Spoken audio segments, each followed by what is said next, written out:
நன்றாக இறைவன் படைத்தவன் தன்னை நன்றாக தமிழ் செய்துவார்.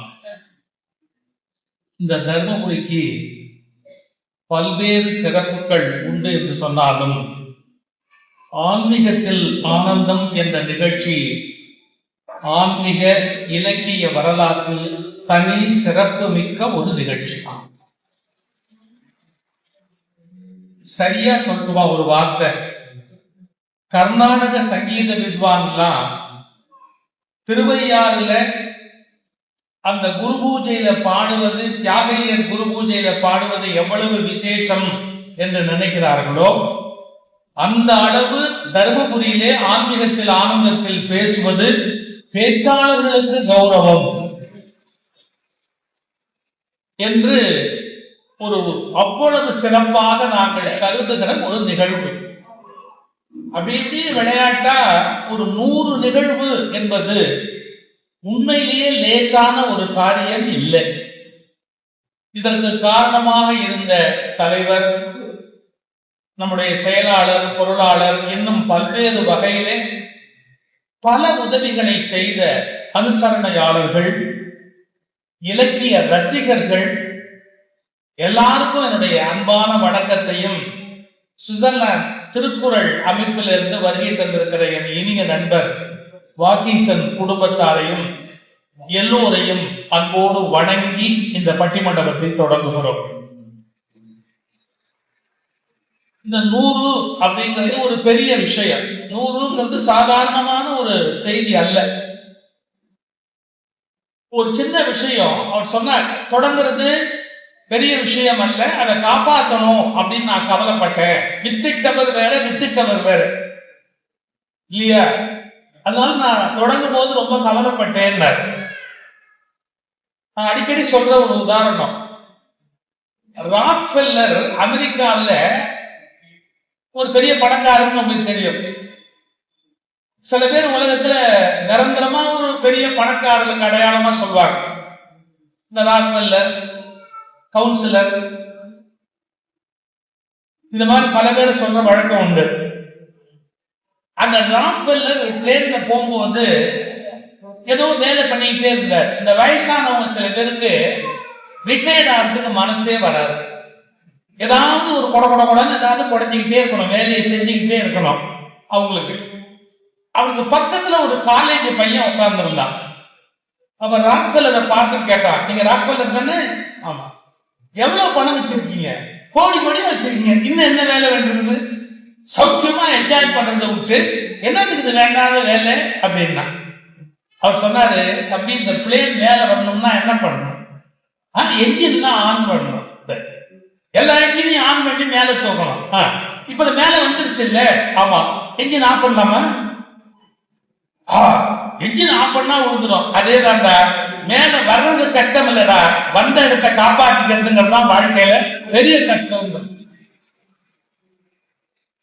என்னமோ வச்சிருங்களேன், எங்களைய சுகிசிவன் நல்லா பேசுவார்னு பேர் எடுக்கிறதுக்கு 50 வருஷம் பாடுபடணும். அதை காப்பாற்றிக்கிறதுக்கு அடுத்த 50 வருஷம் பாடுபடணும். இனிய நம்பி போனா அது கொண்டுட்டாயா அப்படின்னா என்ன ஆகுது இல்லையா? அதனால நீங்க 100 ஜெயிச்சது பெருசு இல்லை, அடுத்த 100 எப்படி பண்ண போறீங்க அப்படிங்கிறது தான் கேள்வியிலேயே பெரிய கேள்வி. நல்ல வெற்றிகரமா அந்த காரியத்தை செய்யறது அப்படிங்கிறது ரொம்ப முக்கியம். இந்த வெற்றிக்கு காரணம் தலைவர் பேசுற போது சொன்னார், பணம் கொடுத்தவங்க, உதவி பண்ணவங்க, பிரசாதம் கொடுத்தவங்க இருக்கட்டும், நீங்க ரசிச்சீங்க பாருங்க, அது பெரிய விஷயம். ஏன்? எங்களுடைய பிராண்ட் அம்பாசிடர் நீங்க தான் இல்லையா? எங்களுக்கு நீங்க 10 பேர்த்த சொல்வீங்க, சார் இந்த கூட்டத்திலேயே நீங்க எங்க பேச்ச ரசிக்கிறது இருக்கட்டும், நாங்க இங்க உட்கார்ந்துட்டு நீங்க எப்படி ரசிக்கிறீங்கன்னு ரசிப்போம் தெரியுமா? சில பேரு நான் ஜோக் அடிச்சா என்னமோ அவரே அடிச்ச மாதிரி அடுத்த ஒரு பார்வை பார்ப்பார். என்ன அர்த்தம்னா, இவர் நல்லா பேசுவார்னு சொல்லி அவர் கூட்டிட்டு வந்திருக்கிறார். இப்ப நாங்க நல்லா பேசினாதான் அவர் கௌரவம். அதனால எங்களை வெயில்ல எடுக்கணும்னே வந்தாங்க பாருங்க, அவங்கதான் உண்மையிலேயே எங்களுடைய மிகப்பெரிய வணக்கத்திற்குரியவர். இது சாதாரண விஷயம் இல்லைங்க. நாங்க பேசும்போது உங்க கண்ணுல ஒரு மலர்ச்சி வரும், உங்க இதழ்ல ஒரு சிரிப்பு வரும், உங்களை அறியாமையே அப்படி தலையாட்டுவீங்க, வேஷ் அப்படின்னு ஒரு தலையாட்டுவீங்க. இதனாலதான் தமிழ் படிச்ச எங்களுக்கு வயசாகாம நாங்க சௌக்கியமா இருக்கிறோம் அப்படின்னா பணம் ஒரு பக்கம். ஆனா அதை தாண்டி நீங்க ரசிக்கிற போது எங்களுக்கு வர்ற பவர் எவ்வளவு பெரிய பவர் தெரியுமா? அதை கொடுக்கிற உங்களுக்கு, உங்கள் திருவடிகளுக்கு என்னுடைய வணக்கம். ரசிகர்களை எப்படி பாராட்டணும்னா விபரீதமா பாராட்டின ஆள் உண்டு. அதை முதல்ல சொல்லிடுறேன். எம்.ஆர். ராதா நடிகவேல் அவர்கள் ஒரு நாடகம் போடுறாரு. இந்த நாடகத்துக்கு எப்பவுமே உங்களுக்கு தெரியும், நிறைய பேரு அப்பெல்லாம் என்ன ₹1 8 டிக்கெட் இருக்கும் காசெல்லாம். ஒரு 1000 பேர் உட்கார்ற 2000 பேர் உட்கார்ற கொட்டாய போட்டிருப்பாங்க. வந்து உட்கார்ந்தவங்க பின்னால உட்கார்ந்து இருப்பாங்க. திடீர்னு மைக்கு கொஞ்சம் ரிப்பேர் ஆயிடுச்சு, சவுண்டு சரியா கேட்காது. மைக்கு அமையறதும் சம்சாரம் அமையறதும் ஜாதக விசேஷத்தை பொறுத்தது. அந்த மைக்கு என்னமோ கொஞ்சம் ரிப்பேர் பண்ணிடுச்சு. நீங்க ஒண்ணும் கவலைப்படாதீங்க, இந்தியாவிலேயே பெஸ்ட் மைக்கு உங்க மைக் தான். ஏன்னா நிகழ்ச்சி முடிக்கிற வரைக்கும் எனக்கு அவருக்கு தகராறு வரக்கூடாது இல்ல முதல்ல, அதனால அவருக்கு தனியா ஒரு பாராட்டு. இந்த மைக்கு கொஞ்சம் ரிப்பேர் ஆன உடனே இதை பாருங்க, கடைசியில இருந்தவங்க கொஞ்சம் கத்திட்டாங்க, ஒரு மாதிரி கலாட்டா பண்ணி கத்துனாங்க. இந்த எம்.ஆர். ராதா சாருக்கு எவ்வளவு குறுப்பு பாருங்க. அவங்களுக்கு ஒரு பார்வை பார்த்து, ₹1 8 கொடுத்தவங்க சுத்தம் பண்றிய, ₹1 8 கொடுத்தவங்க சுத்தம் பண்றிய, முன் வரிசை 4 வரிசையிலையும் ஓசி டிக்கெட் உட்கார்ந்து இருக்குதா? யாரு டிஸ்ட்ரிக்ட் ஜட்ஜு, கலெக்டரு, அவன் எப்படி எப்படி அடிக்கிறாரு போகிறதுக்கு. அவெல்லாம் பெரிய மனுஷன், எம்.ஆர். ராதா பாஷை, அவெல்லாம் பெரிய மனுஷன். பெரிய மனுஷால் சும்மா இருக்கிற போது சின்ன மனுஷால் கை தட்டுங்க. இதுல அவர் யாரை பாராட்டுறான்னு தெரியுதா? அவங்களதான் பாராட்டுறாரு. ஆனாலும் அந்த குத்து இதான் எம்.ஆர். ராதா. அவருக்குன்னு ஒரு குறும்பு, அவருக்குன்னு ஒரு அணுகுமுறை, அது தனி. அதனால ரசிகர்கள் இல்லைன்னு சொன்னா சார் நாங்க என்ன ஆகும்? என்னுடைய பேச்சிலிருந்து ஒரு பகுதி இப்ப நிறைய பேர் சொல்லி இருக்கிறாங்க, என்னால மறக்க முடியாத விஷயம். ஒரு கல்யாணத்துல ஒரு மாப்பிள்ளை அழைப்பு ஊர்வலத்துல மாப்பிள்ளை உட்கார்ந்து இருக்கிறாரு. அப்படி மாப்பிள்ளை உட்கார்ந்து இருக்கிற சந்தர்ப்பத்துல இந்த இதுல ஜானவாச ஊர்வலம் அழைச்சிட்டு போறாங்க. உங்களுக்கு தெரியும், அந்த கார்ல என்ன விசேஷம்னு கேட்டா அதுக்கு பெட்ரோல் போட வேண்டாம், இது எல்லாம் சாஞ்சி நிற்போம், அது பாட்டுக்கு நடந்து அப்படியே போயிடும். அந்த கார்ல அந்த வீட்டுல இருக்கிற குஞ்சு குழுவா அந்த வீட்டுல இருக்கிற எல்லாம் ஏறி உட்காந்துக்கும். ஏன்னா அந்த மாப்பிள்ளைக்கு புரியணும், இனிமேல் வாழ்க்கை சிரமமானது அப்படிங்கறது அவருக்கு புரிய வைக்கிறதுக்கு வசதியா நண்டு சிண்டு எல்லாம் ஏறி அந்த வண்டியில ஏறி உட்காந்துக்கும் எல்லாம். அப்ப கேஸ் லைட்னு ஒண்ணு கொண்டு வருவாங்க. அந்த கேஸ் லைட்டு நம்முடைய சகோதரர்கள், நரிக்குறவ சகோதரர்கள் சொல்லும்ல, எனக்கு ஜாதி சொல்றதுல விருப்பம் இல்லை, அடையாளத்துக்கா சொல்றேன். அந்த காலகட்டத்தில் அவங்க தான் தலைக்கு மேல அதை தூக்கிட்டு வருவாங்க. அந்த லைட்டு 2 லைட் வைப்பாங்க. ஒண்ணு மாப்பிள்ளைக்கு பக்கத்துல அந்த லைட் வச்சிருப்பாங்க, மாப்பிள்ளை முகத்துல படுறாப்புல. ஏன் இதே மாதிரி இந்த மூஞ்சி வேற எங்கேயாவது ஊர்வலம் போயிருக்கா இல்லையா அப்படின்னு சொல்றதா சொல்லிடணும்ல. அதுக்காக அது மாப்பிள்ளை மூஞ்சில லைட் போட முடியாது, அதை வச்சிருப்பாங்க. 2வது அந்த கேஸ் லைட் யாருக்கு வைப்பாங்க தெரியுங்களா?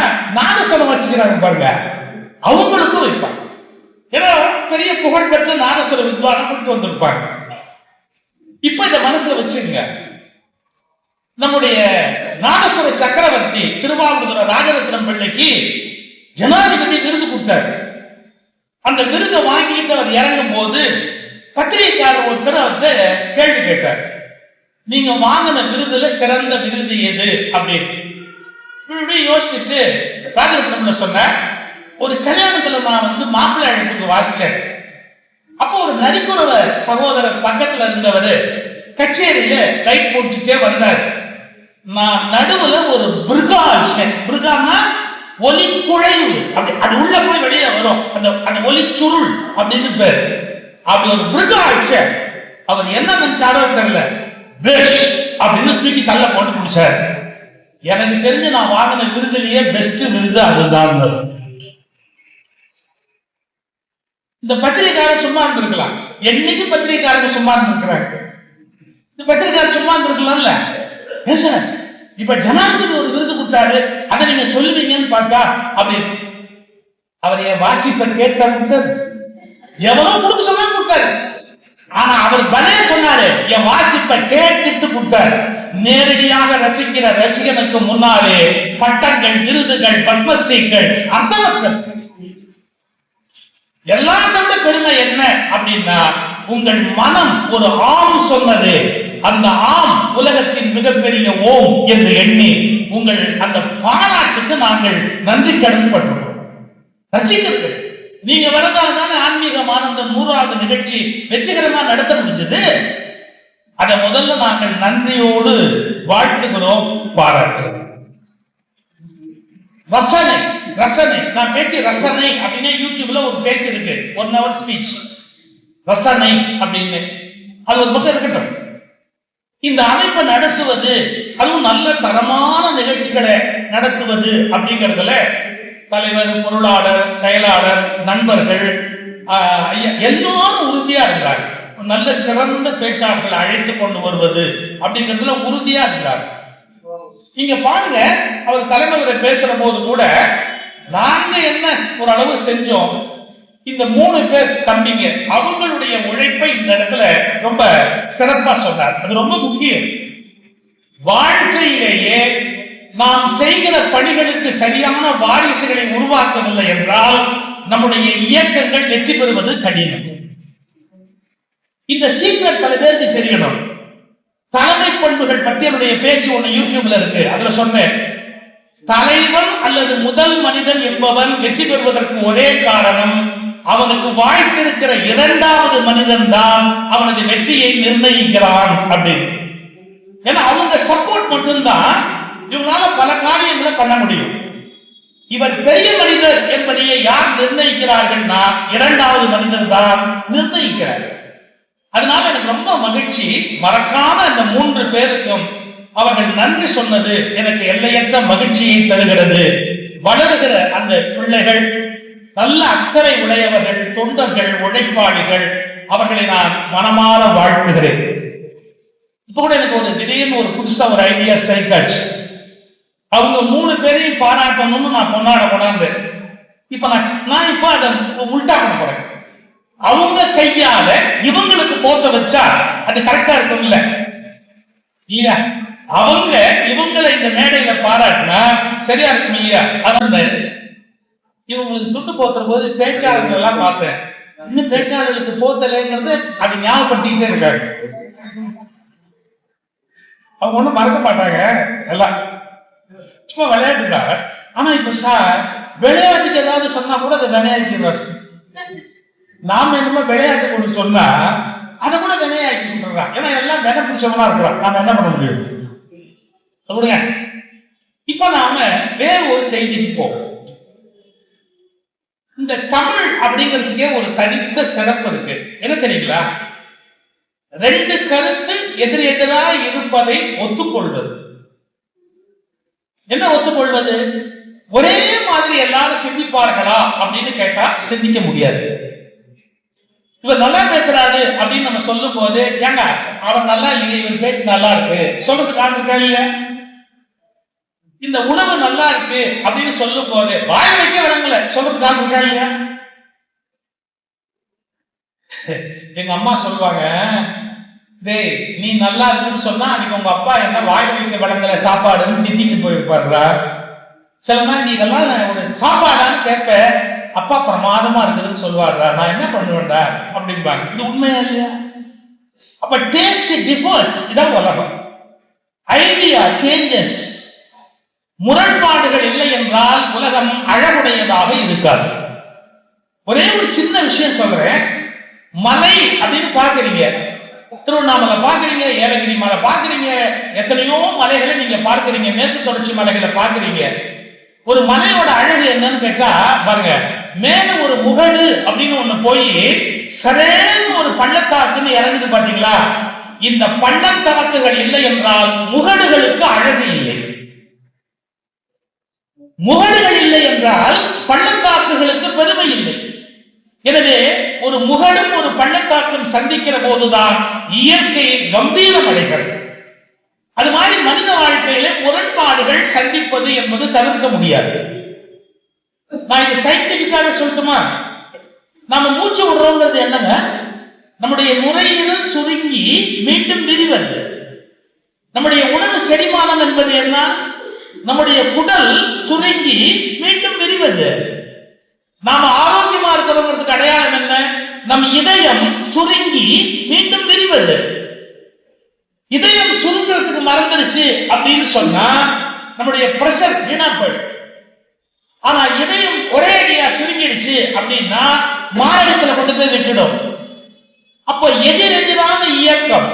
இதயம் சுருங்கி விரிகிற போது நாம் உயிரோடு இருக்கிறோம். நுரையீரல் சுருங்கி விரிகிற போது நாம் மூச்சு விடுகிறோம். அதுபோல் வயிறு சுருங்கி விரிகிற போதுதான் நாம் ஆரோக்கியமான உணவை ஏற்க முடிகிறது. கருத்துக்களிலும் எதிரெதிரான கருத்துக்கள் இரண்டு இருந்தால்தான் அந்த நாடு அழகுடையதாக இருக்கிறது என்பதை புரிந்து கொள்ள வேண்டும். இந்த ஃபெனடிக், அதாவது தீவிரமா உள்ள போய் பைத்தியம் பிடிச்சுக்கிறாங்க பாருங்க, அவங்க ரொம்ப ஆபத்தானவர்கள். நான் சொல்ல போறது ரொம்ப பெரிய விஷயம். நல்ல விஷயத்தில் கூட அதி தீவிரமானவர்கள் ஆபத்தான மனிதர்களாக இறந்து போவார்கள். ஒரு கிளாரிட்டி இருக்கணும்.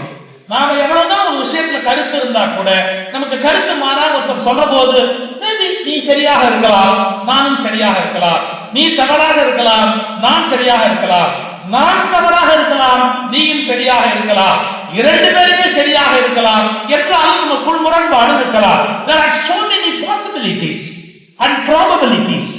எல்லாத்துக்கும் நிறைய வாய்ப்பு இருக்கு. இந்த பெருந்தன்மையின் அடையாளம் தான் பட்டிமண்டபம். தெரியுமா? இவங்க ஒரு கருத்து சொல்வாங்க, அவங்க ஒரு கருத்து சொல்வாங்க. அப்ப இந்த கருத்து சரியா சரியில்லையான்னு நீங்க யோசிப்பீங்க, இந்த கருத்து சரியா சரியில்லையான்னு நீங்க யோசிப்பீங்க. எதிரெதிரானவை சந்திக்கிற போதுதான் இயக்கங்கள் உண்டாகின்றன.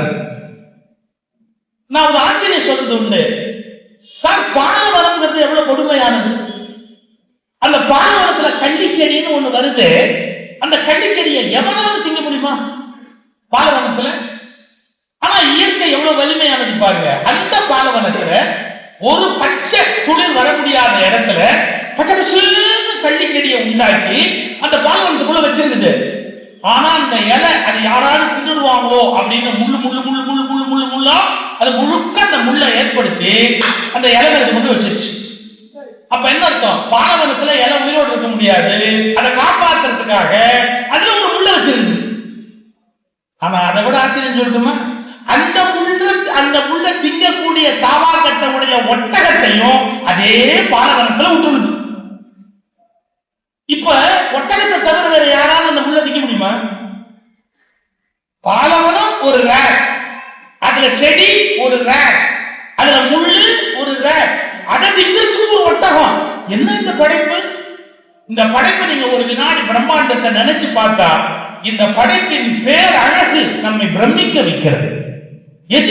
எதிரான விஷயங்கள், அப்படிப்பட்ட ஒரு அழகு, அப்படிப்பட்ட ஒரு பெரிய சிறப்பு படைப்பில் இருக்கு. அதனால வாழ்க்கையை பற்றிய 2 கருத்துருக்களை முன்வைத்து இங்கே பட்டிமண்டபத்தை ஏற்பாடு செய்திருக்கிறார். 2க்கு 2 ஒரே ஒரு உதாரணம், அந்த பக்கம் ஒண்ணு அந்த பக்கம் ஒண்ணு. பொதுவா முன்னுரை நீளமா பேசக்கூடாது. முடிவுரைக்கு நீங்க இல்லாட்டி இந்த ஊர்ல கொஞ்சம் இருப்பீங்க, இருந்தாலும் இருந்தாலும் பயன்தானே. அதனால கொஞ்சம் முன்னுரையிலே 2-3 சொல்லிட்டேன்னு வச்சுங்க, அப்படியே நீங்க அப்படி யாரும் கேட்க முடியாதாலும் ஒரு கஷ்டம் கிடையாது. அதனால முன்னுரையில 2 விஷயம். எந்த விஷயமாவது சுலபமா நடந்தா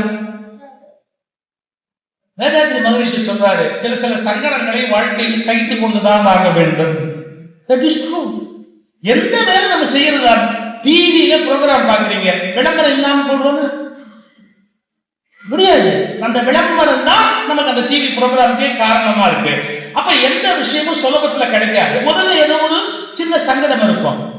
இதுக்குதான் போராட்டம்ங்கிற டெபினிஷன் பொருந்தும். எதுவுமே சுலபத்துல கிடைக்காது.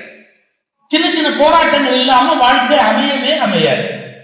ஐயா, இப்ப நான் கொஞ்சம் நல்லா வசதியா இருக்கேன். அதான் பல பேர் வெளியில் பேச்சாளர் இருந்து இவ்வளவு போடுறோம், என்ன இந்த இப்படி எல்லாம் இஷ்டத்துக்கு கமெண்ட் பண்றோம். அவன் பல பேருக்கு ஆத்தம் கையில் எரியிடும். அப்பெல்லாம் வாழ்க்கை ஆரம்பிக்கும் போது இதே தர்மபுரியில நெசவாளர் காலனியில ஒரு மாரியம்மன் கோயில் இருந்த நெசவாளர் காலனியில அந்த மாரியம்மன் கோயில் தொடக்க விழால நான் பேசியிருக்கேன். எத்தனை வருஷம் இருக்கும்? நான் பஸ்ல வந்துட்டு இங்க ஒரு லாட்ஜில் எனக்கு ரூம் போட்டிருந்தாங்க. அந்த லாட்ஜுக்கு போய் பார்த்தா என்னை யாரு வரவேற்கணுமோ அவர் எங்கேயோ போயிட்டாரு. அதனால தெருவிலே உட்காந்துருக்கேன். அந்த லாட்ஜுக்காரர் ரூம் கேட்கிறேன், கொஞ்சம் சேர்த்து ரூம் கொடுக்குறீங்களா? கிளம்புண்டே சார், அவங்களுக்கு ஒரு சாவி கொடுத்துட்டோம், அவங்க வர வரைக்கும் நீங்க இங்கேயே உட்காரு. அப்பெல்லாம் செல்போன் தர கிடையாது. எனக்கு பசி, குளிச்சு ரெடி ஆகணும். ஒரு துண்டு அதை கொஞ்சம் அகலமா பரப்பி இருந்தா 5 பத்து வசூல் ஆயிடும். 2 மணி நேரம் கழிச்சு வந்தாரு. நீங்க இப்ப வருவீங்க எனக்கு எப்படி தெரியும் அப்படின்னாரு. நான் என்ன பண்ண முடியும்? வாழ்க்கையோட ஆரம்ப காலம் எங்களுக்கு அவ்வளவு சௌரியமானது இல்லை. சுண்ணாம்பு லாரியில போயிருக்கிறோம். அதுவும் குடிச்சிட்டு வண்டி ஓட்டுற டிரைவரா இருப்பாரு. அவர்கிட்ட பேசலன்னா தூங்கிடுவாரு, பேசினா மாறிக்கிட்டே. என்ன பண்றது? நாங்க பட்ட கஷ்டம் சாதாரணமானது இல்லை. அந்த கஷ்டத்தை எல்லாம் நாங்க கேட்கிறவங்களுக்கு கொடுத்துட்டு, எது கஷ்டத்தை எல்லாம் கேட்கிறவங்களுக்கு மாத்திட்டு நாங்க ஏதோ கஷ்டப்பட்டு வளர்ந்தோம் உலகத்துல.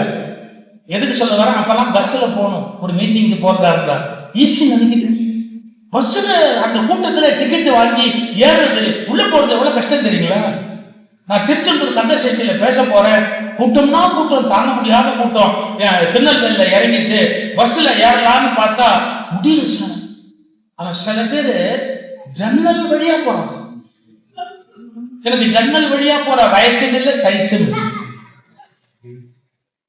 இன்னும் சில பேர் சார் அது 3 சீட் இருக்கும் அப்பெல்லாம் பஸ்ல, உள்ளே ஜன்னல் வழியா அப்படி விடுறாங்க. அது போய் அந்த 3 சீட்டையும் சேர்த்து அப்படியே மொத்தமா அப்படியே பிடிச்சிருச்சு.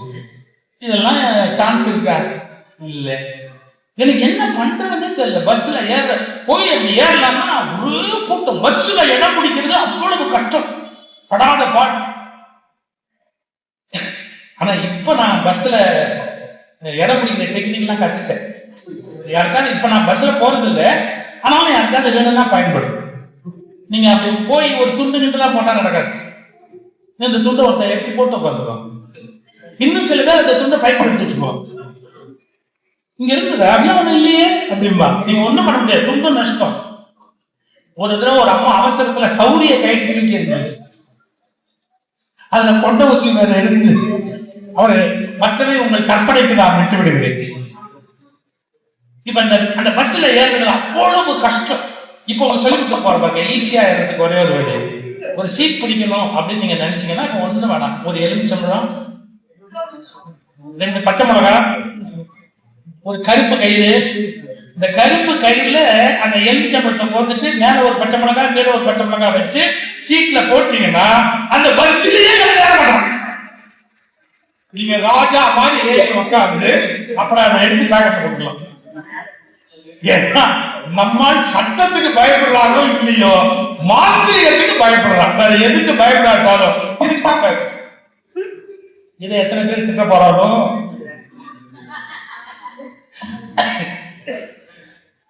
சார் பஸ்ல இடம் பிடிக்கிறது அவ்வளவு கஷ்டமா இருக்கு சார். இப்ப அது போராட்டம் வாழ்க்கையை சொல்றதுல என்ன தப்பு இருக்கு? எல்லாமே போராட்டம் வாழ்க்கையில. உணவு சுலபத்துல கிடைக்குதா? வேலை உடனே கிடைக்குதா? படிப்பு உடனே கிடைக்குதா? எல்லாம் போராட வேண்டியிருக்கு. சில பேர் வாழ்க்கை முழுக்க பொண்ணு பார்த்துக்கிட்டே இருக்கிறான், அமைய மாட்டேன். எவ்வளவு கஷ்டமா இருக்கு. எத்தனையோ சிக்கல்கள், ஒவ்வொன்றிலையும் போராட்டம் இல்லாத வாழ்க்கையே கிடையாது. இதை ஒரு பக்கம் அப்படியே வச்சிருக்கு. பட் இதையே நம்ம போராட்டம்னு சொல்லிட்டு இருந்தா வாழ்க்கை நல்லா இருக்குமா? கல்யாணம் பண்ணிட்டு கஷ்டப்படுறாங்க அவ்வளவு பேர் இருக்காங்க. ஆனாலும் அதுக்கப்புறம் 60ஆம் கல்யாணமும் பண்றானே, அவனுக்கு எங்க கோயில் கட்டி எங்க கும்பிடுறது? அதே வரைக்கும் மறுபடியும் 60ஆம் கல்யாணம் பண்றானே, அவன் எப்பேற்பட்ட தியாகி. அந்த பெண்களுக்கு பொருந்துமா? நான் கற்பனைக்கு சொல்லல. 60ஆம் கல்யாணம் இன்னைக்கு காலையிலையும் 2 சண்டை போடுவோம், பயங்கர சண்டை போடும். ஆனா மாலை மாத்தும் போது வெக்கப்படும். அது எப்படிதான் நடக்குமோ, அது என்னதான் நடக்குமோ, அது ஒரு ஆச்சரியம். அப்ப என்ன அர்த்தம்னா, இந்த கஷ்டம் கஷ்டம் அல்ல, இந்த கஷ்டத்திற்குள் தான் இன்பம் பூப்பதற்கான மொட்டு இருக்கிறது. அந்த இன்பம் பூத்துவதற்கான மொட்டு இருக்குது இல்ல, அதுக்குள்ளதான் இருக்குது. அது நீங்க எப்படி விட்டுற முடியும்? கேரளால தெய்வம் வந்து ஆடுறத தெய்யம்னு சொல்லுவாங்க. தெய்யம் அந்த சாமி வந்து அவங்க அப்படி டான்ஸ் ஆடுற மாதிரி ஆடுவாங்க. அவங்க எந்த வீட்டுக்கு வந்தாலும் அவங்க வீட்டுல புதுசா பிறந்த குழந்தை இருக்கு பாருங்க, அதை கொண்டு போய் கொடுத்து ஆசீர்வாதம் வாங்குவாங்க. அந்த எவ்வளவு பைட்டிக்கா பேசுவாங்க பாருங்க. அந்த தெய்யம் வந்து ஆடுவவங்க சொல்லுவாங்க, என் நந்தவனத்தில் புதிதாக பூத்த பூ எங்கே இருக்கிறதுன்னு கேட்பாங்க. என் நந்தவனத்தில் புதிதாக பூத்த பூ எங்கே இருக்கிறது, அதாவது வீட்டுல பிறந்த புது குழந்தை எங்க இருக்குது அப்படின்னு அதை கொண்டு வந்து கொடுப்பாங்க. இது இறைவனுக்கு காணிக்கை அப்படின்னு. உடனே அந்த குழந்தைய முத்தமிட்டு அவங்க வாழ்த்துவாங்க, என் நந்தவனத்தில் பூத்த புதிய பூ. எப்ப இவ்வளவுக்கு மத்தியிலும் அந்த குழந்தை பிறந்து வெளியில வரும்போது எவ்வளவு சந்தோஷம் இருக்கு. டெலிவரி கஷ்டமா இருக்கு, ஆனா குழந்தைய பார்க்கிற போது மகிழ்ச்சியா இருக்கு. அப்போ வாழ்க்கையை ஒரு பக்கத்துல அனுபவிக்கிற போது அது பூந்தோட்டமா இனிக்கிறது, இன்னொரு பக்கத்துல பார்க்கிற போது அது போராட்டமாக குத்துகிறது.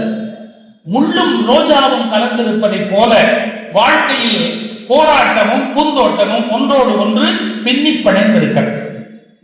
இதை எடுத்து உங்க முன்னாடி பேசவும், உங்களுடைய மனதில் இருக்கிற கருத்தை உள்வாங்கவும், உங்களை சிந்திக்க வைக்க, ரசிக்க வைக்க, யோசிக்க வைக்க ஒரு சின்ன முயற்சி தான் இந்த பட்டிமன்றம்.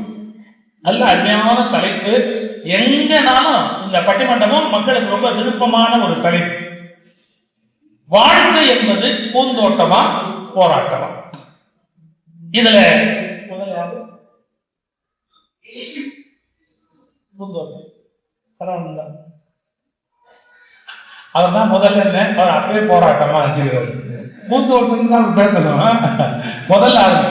ரொம்ப கஷ்டம் சார், ஆடியன்ஸ் போய் முதல்ல ஒன்று ஆரம்பிக்கிறது ரொம்ப கஷ்டத்துல பெரிய கஷ்டம். அதனால்தான் அதை நான் ஒரு அரை மணி நேரமா பண்ணிட்டு இருக்கேன். அவங்களுக்கு சார் நடுவர் முன்னுரைன்னு நாங்க பெருசா எங்களுக்கு கூட பேசணும்னு ஆசை இல்லை, மைக்கெல்லாம் சரியா இருக்கான்னு டெஸ்ட் பண்றதுக்காக தான் ஒரு அரை மணி நேரம் பேசி பார்த்து நீங்கெல்லாம் தூங்குனீங்களா இல்லையாங்கிறத டெஸ்ட் பண்றதுக்காக ஒரு 1/2 hour எடுத்துக்கிட்டோம், முடிஞ்சு வச்சிருக்கோம். வாழ்க்கை என்பது பூந்தோட்டம் அப்படிங்கிற கருத்தை முன்வைக்கிறதுக்கு தம்பி சரவணன் வந்திருக்கிறார். அடுத்து சுசித்ரா, அவங்கள நீங்க பல நிகழ்வுகளையும் பார்த்துக்கலாம். தம்பி பேசுற வல்லவர், அவங்க பாட்டிலும் வல்லவர். சரிகமபா நிகழ்ச்சியில, அப்புறம் முதல்ல விஜய் டிவி நடத்தின இசை போட்டியில வென்று ஒரு கார் பரிசு பெற்றவங்க. நல்ல பாட்டு பேச்சு ரெண்டும் வல்லவங்க. தம்பி ஆழமான கட்டுரை எழுதுகிற எழுத்தாளர், சிந்தனையாளர், மத்திய அரசின் விருது பெற்றவர், சிறந்த பேச்சாளர். அப்புறம் இந்த பக்கம் நீலகண்டன் பார்த்துருக்கீங்களா? சக்கர பொங்கல் ரொம்ப பாப்புலர். சக்கர பொங்கல் அந்த ஒரே சக்கர பொங்கலை வச்சிருந்தால் ஊரே இருந்துட்டான். அமெரிக்கால இருந்து கேட்கிறாங்க, சார் யார் சார் இந்த சக்கர பொங்கல்ல ரசம் ஊற்றி சாப்பிடலாம், யாரு சார் இது? ஒரே ஒரு பிட்டு உலகமாக. நல்ல சிந்தனையாளர், பேச்சாளர், கல்லூரி பேராசிரியர், எல்லா திறமையும்.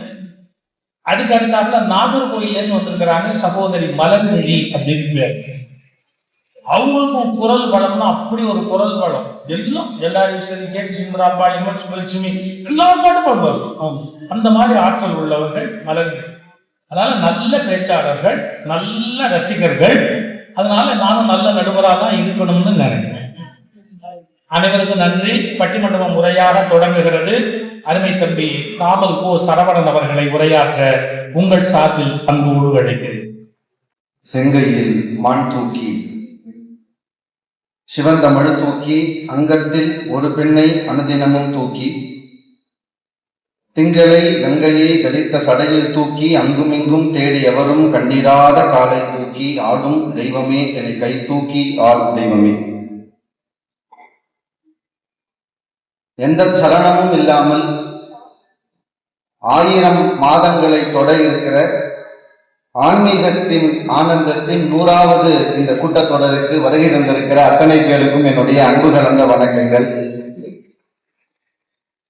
இந்த பட்டிக்காட்டானுக்கு எப்போதும் மிட்டாய் கடையாக இருக்கிற எங்கள் சொல்வேந்தர் சுகி சிவம் ஐயா அவர்கள் உள்ளிட்ட பேச்சாளர் பெருமக்களுக்கு என்னுடைய வணக்கம். பொதுவா பட்டிமன்றம்னா நம்ம எல்லாருக்குமே ரொம்ப பிடிக்கிறதுக்கு உண்மையான காரணம், ரொம்ப அறிவார்ந்த விஷயங்கள் பேசப்படுங்கிறதோ ரொம்ப நல்லா சிரிக்கலாங்கிறதோ தாண்டி உளவியல் ரீதியா 2 பேர் அடிச்சுக்கிறத பாக்குறத விட ஒரு பெரிய சந்தோஷம் நம்மளாம் இருக்கிறது இல்லை. அதை மைக் போட்டு அடிச்சுக்கிறாங்கன்னா அதை சேர் போட்டு உட்கார்ந்து பார்க்கறத விட ஒரு பெரிய சந்தோஷம் நமக்கு இருக்கிறது இல்லை. அந்த உளவியல் தான் இத்தனை ஆண்டுகளாக பட்டிமன்றத்தை இந்த தமிழ்நாட்டிலே வெல்ல வைத்திருக்கிறது என்று நான் நினைக்கிறேன். ஆனால் இந்த பட்டிமன்றத்திற்கு இன்னொரு பெரிய சிறப்பு இருக்கிறது. எனக்கு தெரிந்து ஹிந்தியிலோ மராத்தியிலோ குஜராத்தியிலோ அவர்கள் மொழியை வைத்து 2 தலைப்புகளில் அறிவார்ந்து பேசக்கூடிய இந்த பட்டிமன்ற மரபு தமிழ் மொழியை தவிர வேறு ஒரு மொழியில் இல்லை என்பது இந்த மரபார்ந்த பட்டிமன்றத்தினுடைய பெருமையாக நான் நினைக்கிறேன். ரொம்ப அற்புதமான தலைப்பு. எல்லா தலைப்பும் உங்களுக்கு பொருத்தமா இருக்குமான்னு சொல்ல முடியாது. ஆனா இந்த தலைப்பு நம்ம எல்லாருக்கும் பொருத்தமானது. நம்ம வாழ்க்கை பூந்தோட்டமா போராட்டமா? அட்லீஸ்ட் தலைப்புலையாவது முதல்ல பூந்தோட்டம் இருக்கணுமே முதல்ல போட்டு பூந்தோட்டம்னு ஆரம்பித்து வச்சிருக்காங்கன்னு நினைக்கிறேன். இந்த தலைப்புக்கு போவதற்கு முன்னால் நான் ஒருவரை உங்களுக்கு அறிமுகம் செய்ய வேண்டும் என்று நினைக்கிறேன். நிறைய பேருக்கு அறிமுகமானவராக கூட இருக்கலாம். ஆனால் எனக்கு சமீபத்தில் அறிமுகமான காரணத்தால் அதை உங்களுக்கு உங்கள் மண்ணில் அறிமுகம் செய்தால் சரியாக இருக்கும் என்று நினைக்கிறேன். தகடூர் பெருமைக்குரிய ஒரு ஊர். நடுவு மத்தியில ஔவையாருக்கும் அதிகமானுக்கும் செலவு வச்சிருக்கீங்க. மாம்பழ சைஸ்ல நெல்லிக்காயும் போட்டு உலகத்திலே காமிச்சிருக்கிறோம் இதனுடைய புகழ் என்னங்கிறது. இதெல்லாம் நமக்கு தெரிஞ்சதுதான். ஆனால் இந்த வெளி உலகத்திற்கு தெரியாத ஒரு புகழ் இந்த தகடூருக்கு இருப்பதாக நான் நினைக்கிறேன். தமிழ்ல சில சொற்கள் ரொம்ப சாதாரணமா நம்ம பயன்படுத்துறோம் இல்ல? சரியா படிக்கலன்னா என்னங்க சொல்றோம்? முட்டாள். அறிவில்லைன்னா மடையன் அப்படிங்கிற சொல்ல ரொம்ப சாதாரணமா பயன்படுத்தும். அதே மாதிரி இந்த வட தமிழகத்திலும் தென் தமிழகத்திலும் பரவலாக சொல்லக்கூடிய இன்னொரு சொல் ஒன்று உண்டு. என்ன தெரியுமா? மாக்கா அப்படின்னு ஒரு சொல் ஒன்று உண்டு. கேட்டிருக்கீங்களா? இதெல்லாம் இன்னைக்கு நம்ம திட்டக்கூடிய ஆகச்சிறந்த தமிழ் சொற்கள் வரிசையில் இருக்கிறது இந்த மடையன், முட்டாள், மாக்கான் என்பதெல்லாம். ஆனா உண்மையிலே இந்த சொல்லினுடைய ஆழம் அது கிடையாது. தெரியுங்களா? தேர் போகிற போது அந்த சக்கரத்தை நிறுத்துவதற்கு தன் உயிரை கூட பணயம் வைத்து ஒரு கட்டையை வைத்து முட்டு கொடுக்கிற ஆளுக்கு தான் தமிழில் முட்டாள் என்கிற சொல் இருந்தது. அந்த சொல்லினுடைய வரலாறு.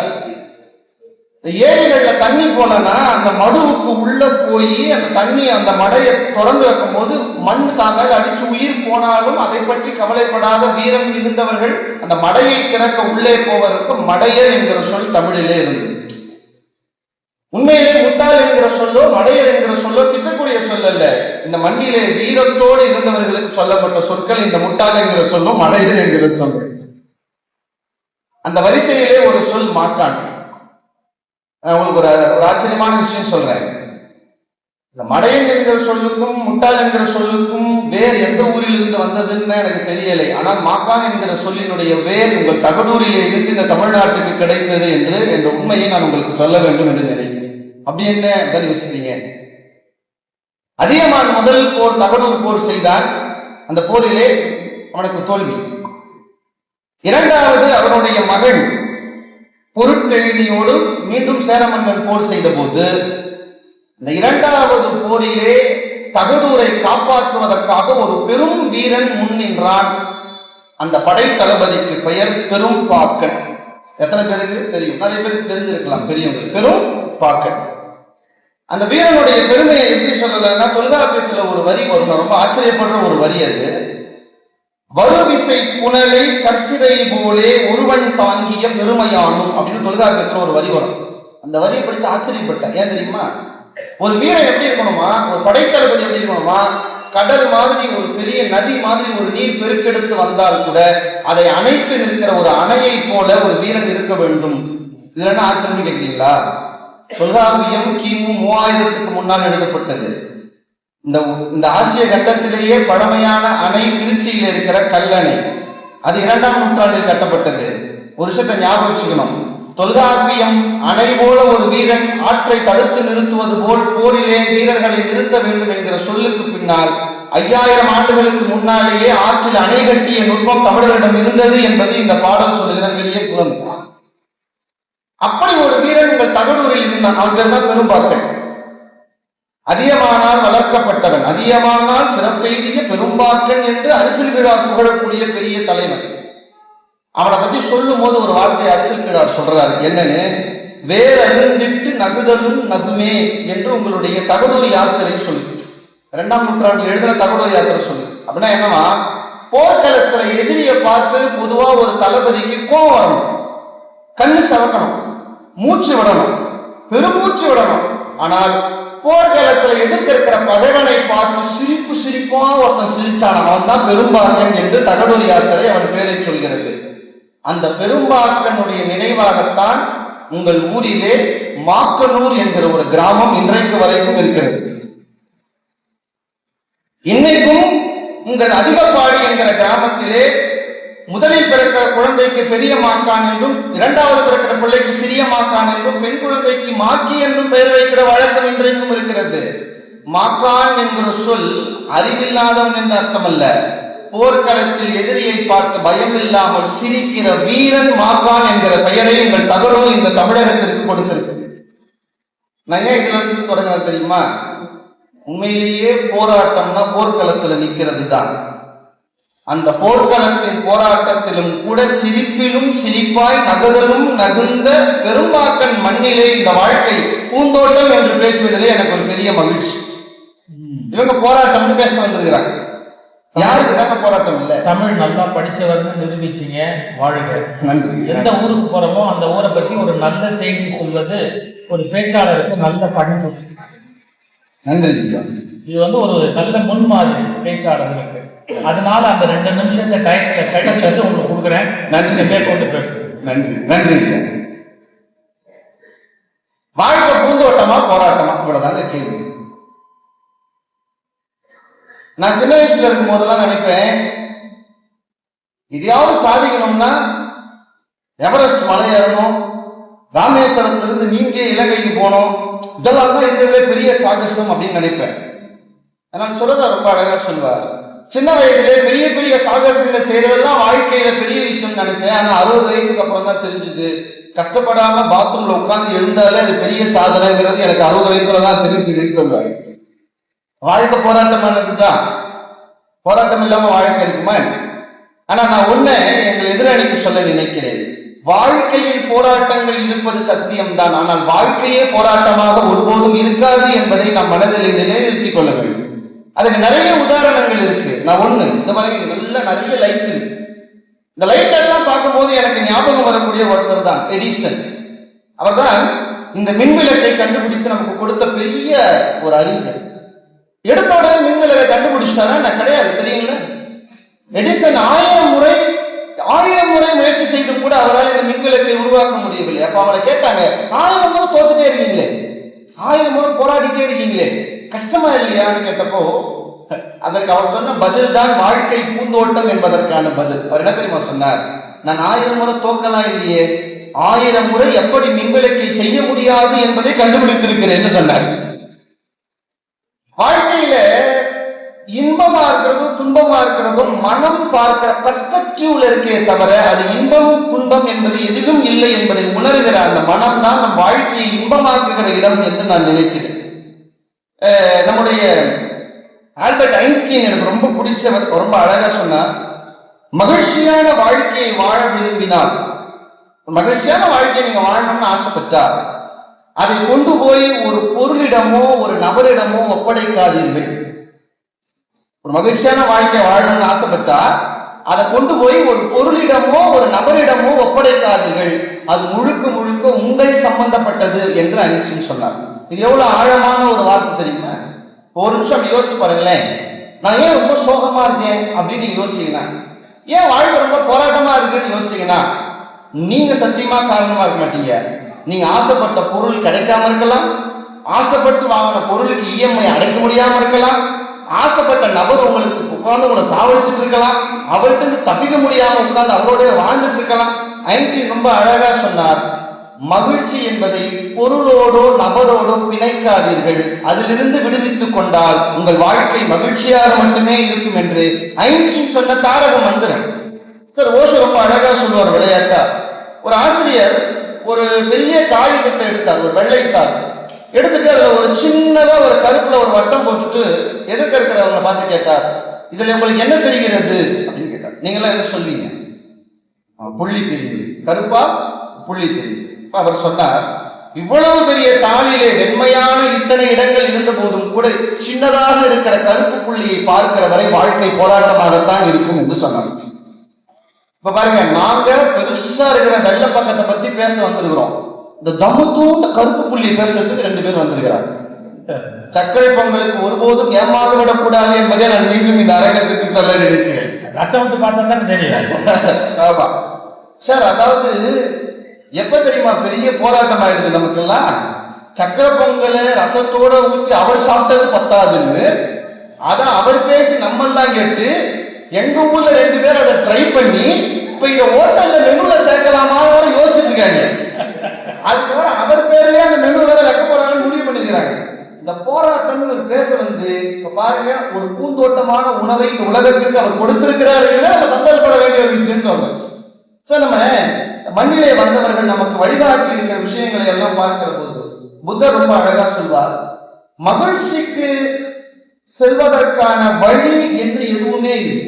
புத்தர் மகான் ரொம்ப அழகா சொன்னார், மகிழ்ச்சிக்கு செல்வதற்கான வழி எதுவுமே இல்லை, மகிழ்ச்சியே வழிதான். எவ்வளவு ஆழமானது! மகிழ்ச்சிக்குன்னு சொல்றதுக்கு ஒரு வழி இல்லையா? மகிழ்ச்சியே வழிதான். எனக்கு புரியலையே, எப்படி புரிஞ்சுக்கிறது அப்படின்னா உங்களுக்கு ஒன்று சொல்லுகிறேன். நம்ம எல்லாருக்கும் தெரிந்த மிக பிரபலமான பெர்ட்ரண்ட் ரஸ்ஸல் அப்படிங்கிற ஒரு எழுத்தாளர், அவர் ஆங்கிலத்துல தி கான்க்யூஸ்ட் ஆஃப் ஹாப்பினஸ் ஒரு நூல் எழுதினார். அதுல ஒரு 2 வரி சொன்னார். அந்த 2 வரி நமக்கு போதும்.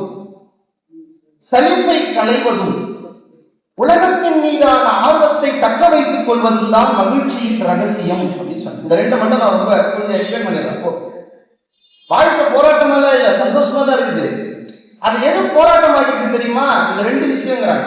ஒண்ணு சலிப்பு, இன்னொன்னு உலகத்தின் மீதான ஆர்வம் போறது. அப்படின்னா என்னங்க? ஒண்ணு இல்ல, என் கூட சில பேர் வருவாங்க, எங்க ஊரா பேசும் போதெல்லாம் சில பேச்சாளர் வருவாங்க.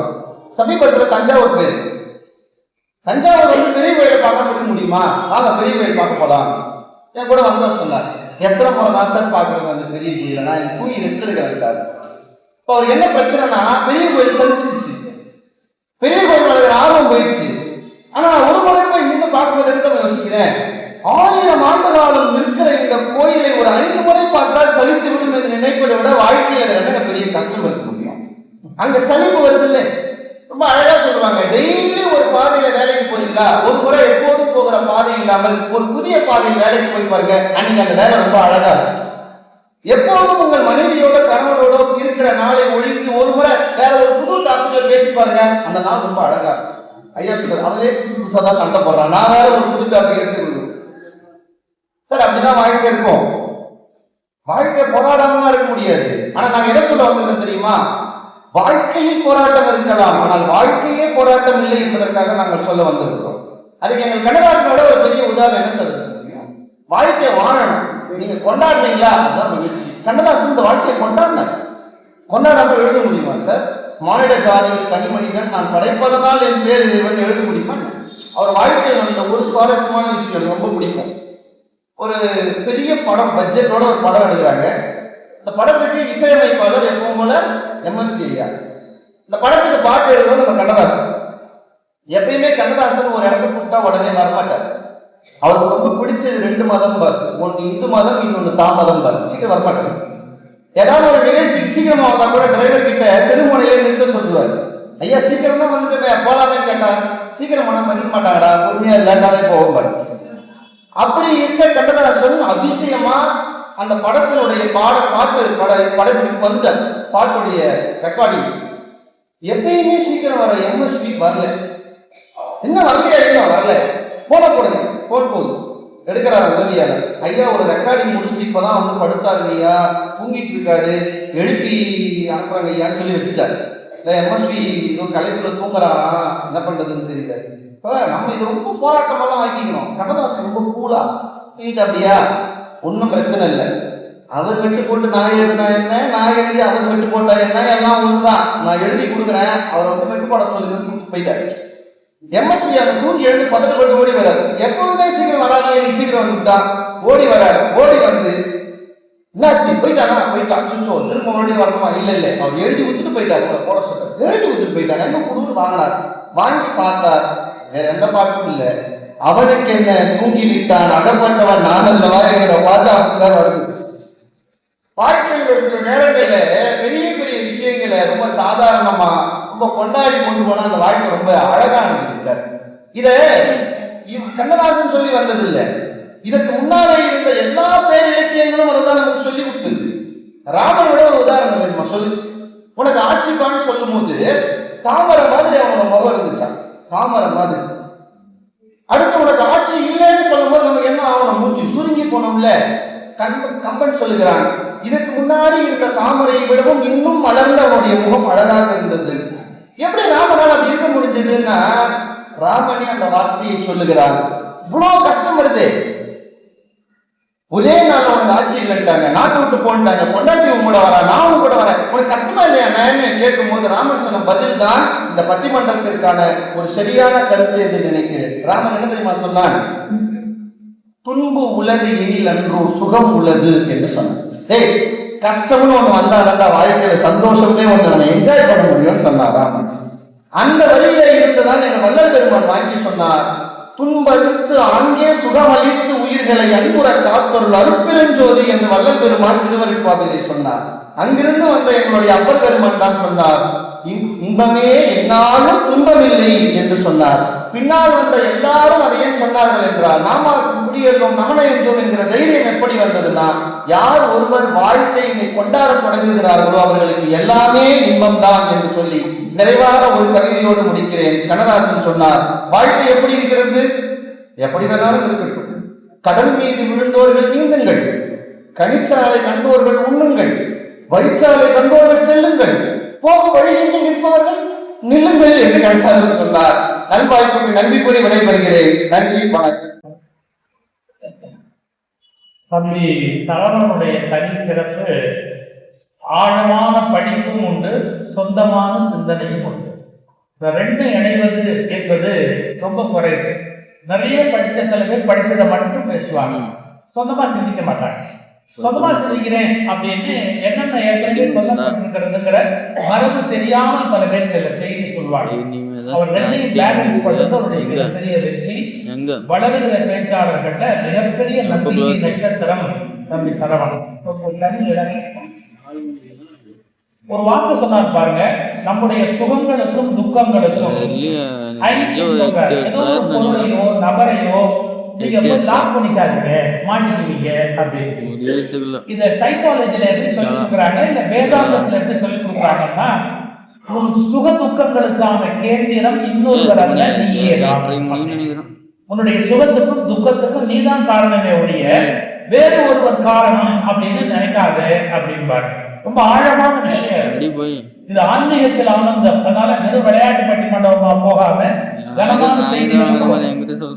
என் சுகத்துக்கு இவதான் காரணம், என் துக்கத்துக்கு இவதான் காரணம் சொல்றது குழந்தைத்தனமான அணுகுமுறை. ஏன்னா என் மனசுல அந்த எண்ணம் வரலன்னு வச்சுக்க, அந்த நபர் முக்கியமே இல்லை. அல்வா தான் என் துக்கத்துக்கு காரணம் சொல்ல முடியுமா? உன்னையா சாப்பிட சொன்ன, நீ சாப்பிடாம இருந்தா உனக்கு சுகர் இல்லை இல்லை, அந்த அல்வா சாப்பிடாம போயிருக்கலாம். இல்ல இல்ல அல்வா எனக்கு எடுத்தது அப்படின்னா அந்த மாதிரி பழிய இன்னொருத்த மேல போடக்கூடாது. தென்கட்சி சாமிநாதன் ஒரு கதை சொல்லியிருப்பாரு, தெரிஞ்சிருக்கும், கண்டிப்பா கேட்டிருப்பீங்க. ஒரு மாடி கிழியமா இருக்கிற வீடு, மேல்நாட்டு இங்கிலீஷ் கதை. அதாவது வாடகைக்கு விடுற ஐடியால இல்லை, ஆனா அந்த மாடி வீட்டை வந்து ஒருத்தர் வாடகை கேட்டான், கையாள போங்க அப்படின்னு. இந்த யூரோப்பு அமெரிக்காக்கெல்லாம் போனவங்களுக்கு ஒரு உண்மை தெரியும், மாடி எல்லாம் நம்ம மாதிரி கான்கிரீட் பில்டிங் இருக்காதுங்க, உட்டுல இருக்கும், பலகைகள்லாம் போட்டிருப்பாங்க. அங்க யாராவது நடந்தா சத்தம் கேட்கும், டங்கு டங்குன்னு. இந்த வீட்டுக்காரர் சொன்னாரு, எனக்கு சத்தம் பிடிக்காதுப்பா, யாராவது மேல ஓடுனா எனக்கு கோவம் வரும், அதனால நான் வாடகைக்கு கொடுக்கல. ஏன்னா எனக்கு புள்ள குட்டிலாம் ஒண்ணுமே இல்லைங்க, எதுவும் ஓடாதுங்க, சத்தமே வராது, நீ வாடகை கொடுக்குறியோ இல்லையோ சத்தம் பண்ணக்கூடாது.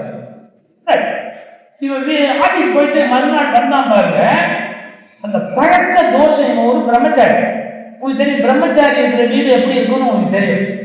லுங்கி கயட்டி விட்டுருப்பான், வட்டமா அப்படியே தலையில இருக்கும்.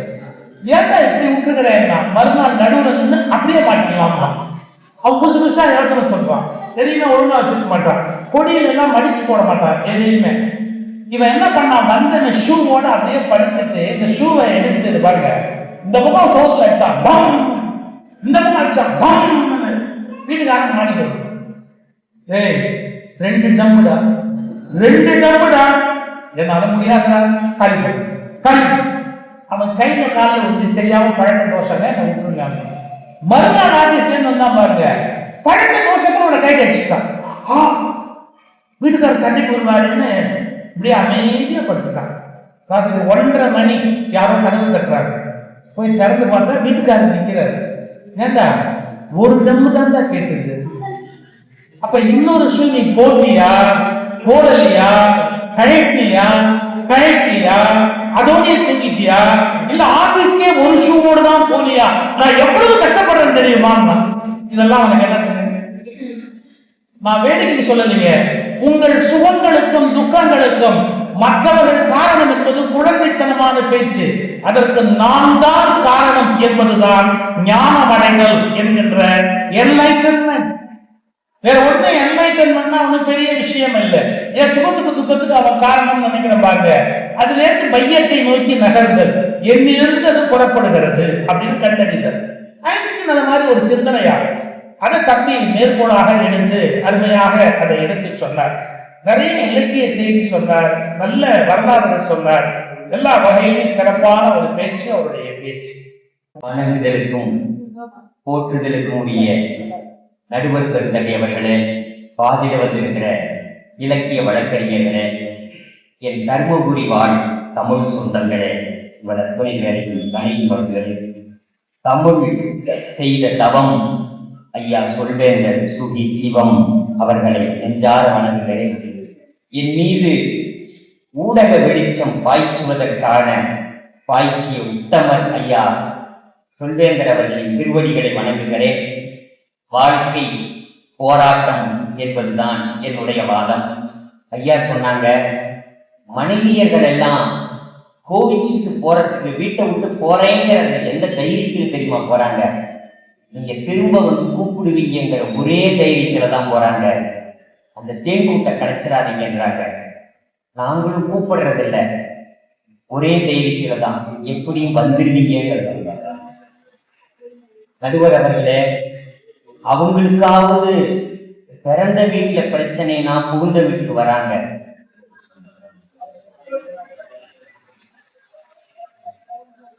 நான் எந்த வீடும் சொல்லவே இல்லையா?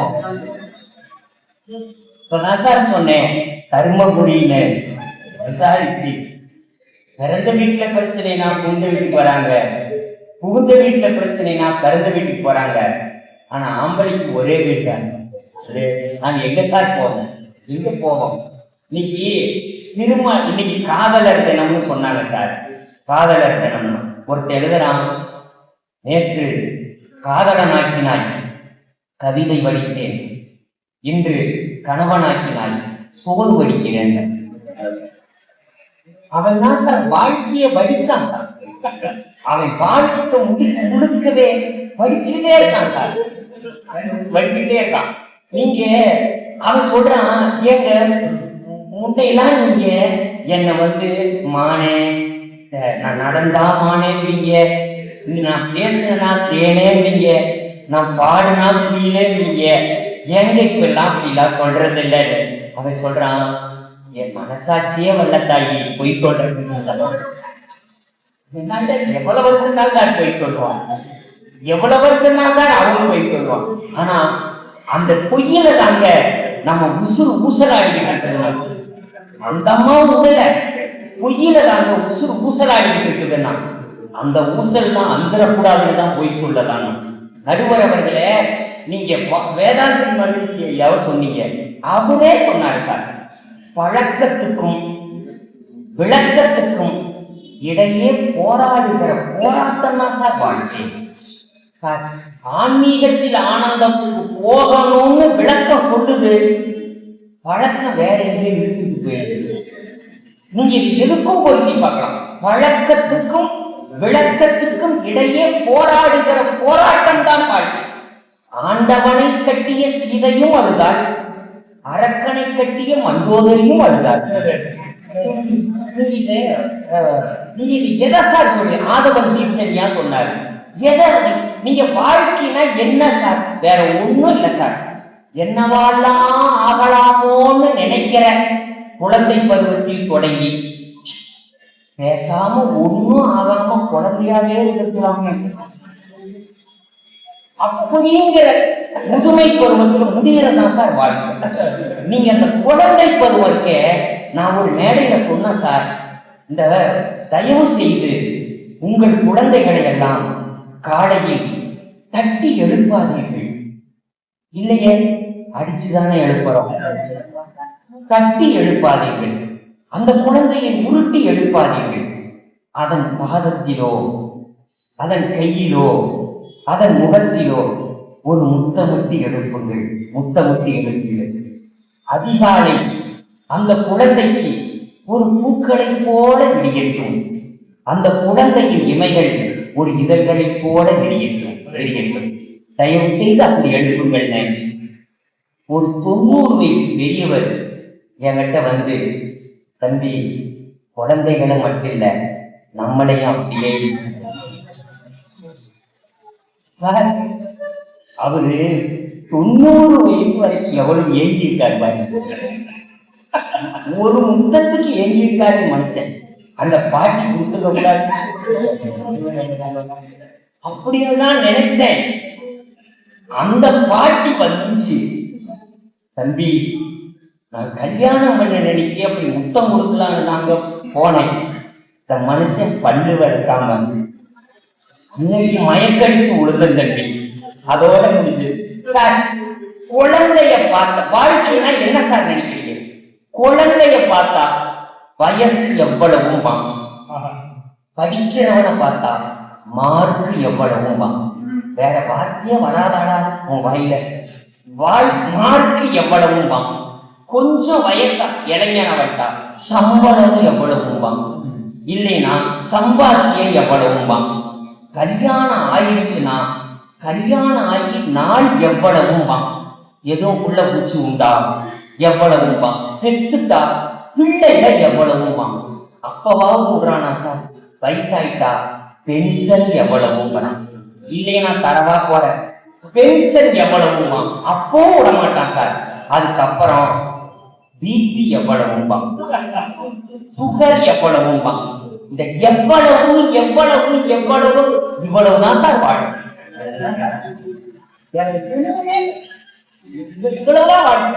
நீங்க பெருசா இல்ல என்னமோ நினைச்சுக்கிட்டு ஓ அப்படி இல்ல. அவன் ஒருத்தர் சொன்னா சார், நீ வெளிநாட்டுல இருக்க, நான் உன் முகத்தை பார்க்காமலே நான் கல்யாணத்துக்கு ஒத்துக்கிட்டேன். நான் எவ்வளவு பெரிய தியாகினா. இந்த பொண்ணு சொல்லிச்சு, உங்களை பார்த்ததுக்கு அப்புறமும் நான் ஒத்துக்கிட்டேன். எவ்வளவு பெரிய தியாகி நீங்க. பெருசா வாழ்க்கை சார். நீங்க சொன்னீங்க வாழ்க்கையில கவிஞர், நான் முத்துக்குமார் ஒரு கவிஞர் எழுதியிருப்பார் சார். 5ஆம் வகுப்பு ஆ பிரிவு. நீங்க படிச்சிருப்பீங்க. 5ஆம் வகுப்பு ஆ பிரிவு. மழை பெய்யாத காலங்களிலும் மஞ்சள் குடைபிடித்து வருகிற திலகவதி டீச்சர் முதல் வகுப்பன்றே படித்து முடிச்சதையும் யாரெல்லாம் என்னவாக போறீங்க என்று கேட்டார். முதல் பெஞ்சை யாருக்குமே விட்டு தராத கவிதாவும் வனிதாவும் கோரஸாக சொன்னார்கள் டாக்டராக என்று. போன வாரம் கவிதா கக்கத்தில் ஒரு குழந்தையோடு ரேஷன் கடை வரிசையில் நின்று கொண்டிருக்கிறாள்.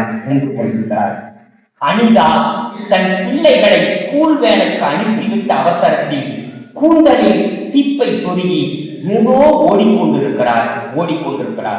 நான் இன்ஜினியர் ஆவேன் என்று சொன்ன எல் சுரேஷ்குமார் பள்ளிக்கூடத்தை பாதியிலேயே மட்டம் போட்டுவிட்டு காஞ்சிபுரத்தில் பட்டுத்தறி நெய்து கொண்டிருக்கிறான்.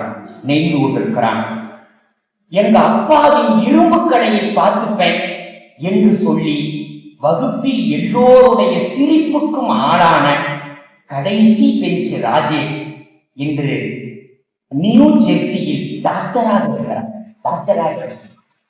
டாக்டராக பணியாற்றிக் கொண்டே நுண்ணுயிரியலை ஆராய்ச்சி செய்து கொண்டிருக்கிறான். அணு விஞ்ஞானியாவேன் என்று சொன்ன நான் சினிமாவுக்கு பாட்டு எழுதி கொண்டிருக்கிறேன். நான் முத்துக்குமார். அணு விஞ்ஞானியாவேன் என்று சொன்ன நான் சினிமாவுக்கு பாட்டு எழுதி கொண்டிருக்கிறேன். ஆகாய விமானம் ஓட்டுவேன் என்று ஆரம்ப வகுப்பிலேயே சொல்லி எங்களை எல்லாம் அண்ணாந்து பார்க்க வைத்த அகஸ்டின் பாபு TNPSC தேர்வு எழுதி கடைநிலை ஊழியராய் பணியாற்றி கொண்டிருக்கிறார். இப்படி வாழ்க்கை யாரையெல்லாமோ எந்தெந்த திசையிலோ தூக்கி வீசி போட, அப்படி தூக்கி வீசி போட நான் வாத்தியாராவேன் என்று சொன்ன குண்டு சுரேஷ் நாங்கள் படித்த அதே பள்ளியில் ஆசிரியராக இருக்கிறார். இந்த விடுமுறையில் அவனிடம் போய், என்னடா மாப்பிள்ள, நினைச்ச வேலை பாக்குற, படிச்ச பள்ளிக்கூடத்திலே பாக்குற, நல்லா இருக்கியாடான்னு கேட்டேன். சாப்பீசால் கரும்பலகையை உழுத புழுதியை ஊதிவிட்டு குண்டு சுரேஷ் சொன்னான், மாப்பிள்ள, நான் ஒரு நாளும் என் மாணவர்களிடம் கேட்பதே இல்லை யாரெல்லாம் என்னவாக. இங்க வாழ்க்கை அடிக்கிற பந்தாட்டம் கேட்க சுத்தி வளர்ச்சியில தமிழ் தமிழ் என்று தாமல் சரவணன் சொன்னார். ஒன்று சொல்லட்டுமா? உலகத்தில் எந்த மொழிக்கு வராத தாக்குதலை கொண்ட மொழி தமிழ் மொழிதான். தமிழ் மொழிதான். மறந்துடாதீங்க, மறந்துடாதீங்க. இன்னைக்கு தேவாரம் திருவாசகம் சொன்னீங்க. நம்பியாண்டார் நம்பி கேட்க ராசராச சோழன் முன்னிற்க போய் எடுத்த ஓலைச்சுவடிக்கு இருந்த அந்த தேவாரம், அந்த தண்ணீர் திருமுறை இருந்த அந்த தில்லையம்பதியின் பொன்னம்பலத்தில் இருந்து திருவாசகம் ஓத முடியவில்லையே, ஓத முடியவில்லையே. இது பூந்தோட்டமா? பூந்தோட்டமா கேட்கிறேன். கடவுள் மனிதனுக்கு சொன்னது பகவத்கீதை, மனிதனுக்கு சொன்னது திருக்குறள். ஆனால் மனிதன் சொல்ல சொல்ல கடவுளாலேயே எழுதப்பட்டது திருவாசகம் என்கிறீர்களே, அந்த திருவாசகத்தை ஓதுவதற்கு கருவறையில் அனுமதி உண்டா? இது பூந்தோட்டமா கேட்கிறேன்? பூந்தோட்டமா? எல்லையிலே இந்தி, அலுவலகத்திலே ஆங்கிலம், பள்ளியிலே ஆங்கிலம், கருவறையில் சமஸ்கிருதம். எங்கே இருக்கிறது தமிழ்? எங்கே இருக்கிறது தமிழ்? யுனெஸ்கோ நிறுவனம் அறிவித்திருக்கிறது, அழியக்கூடிய மொழிகளின் பட்டியலில் தமிழும் இருக்கிறது என்று யுனெஸ்கோ நிறுவனம் அறிவிக்கிறதே, அது பூந்தோட்டமா கேட்கிறேன்? கரிகாலன் ஓங்கி உச்சியில் கொண்டாட வேண்டியவன் தான். ஆமாம், கரிகாலனால் தான் லட்சக்கணக்கான டெல்டா மாவட்டத்து பயிர்கள் எல்லாம் தலையசைக்கிறது. கரிகாலனுக்கு அது பறைசாற்றுகிறது, சாமரம் வீசுகிறது அந்த பச்சை பயிர்கள். ஆனால் ஆதங்கத்தோடு சொல்கிறேன், 40 ஜீவநதிகள் ஓடுகிற கேரளாவில் ஒரு மண்வெட்டி மணலல்ல கூட அனுமதி இல்லை. 40 ஜீவநதிகள் ஓடுகிற கேரளாவில் மண்வெட்டி அளவு கூட மணல் அல்ல, அங்கு அனுமதி இல்லை. 10 கிலோமீட்டருக்கு ஒரு அணை கட்டுகிறார்கள் பக்கத்து மாநிலத்தில். எந்த மாநிலத்தில் இருந்தெல்லாம் தமிழகத்துக்கு தண்ணீர் வரவில்லையோ அந்த மாநிலத்துக்கெல்லாம் அணை கட்டுவதற்கே தமிழ்நாட்டில் இருந்துதான் மணல் போகிறதே. ஒருத்தர் அழுதுகிட்டு எழுதுகிறானே, தண்ணீர் லாரியில் சொட்டிக்கொண்டே போவது தண்ணீர் அல்ல, நதியில் கண்ணீர் என்று எழுதுகிறானே. இது பூந்தோட்டமா? சீனு ராமசாமி எழுதுகிறார், அடே மணல் அள்ளுகிறவனுக்கு அஸ்தியை கரைக்க நதிதானடா வேண்டும், நதிதான் வேண்டும் என்கிறாரே. இது பூந்தோட்டமா? நடுவர் அவர்களே, ஒரு செய்தியோடு முடிக்கிறேன். நீங்க பேச வர்றது எவ்வளவு சிரமம்னு சொன்னீங்க இல்லையா?